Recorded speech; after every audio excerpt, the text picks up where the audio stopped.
মন্দিরে যখনই কোনো ব্যক্তি গিয়ে মন্দিরের ঘণ্টা বাজান, তখন সেই ধ্বনি শুনে তিনি উপলব্ধি করেন যে ওনার মন শান্ত হচ্ছে। কিন্তু যদি উনি এই ঘণ্টা না বাজান তাহলে কিন্তু কোনো স্বর উৎপন্ন হবে না। যখন সেটা স্থির থাকে তখন কোনো স্বর উৎপন্ন হয় না।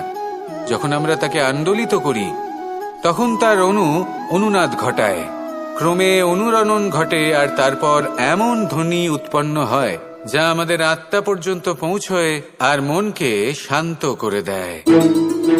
এর থেকে আমরা কি শিক্ষা পাই?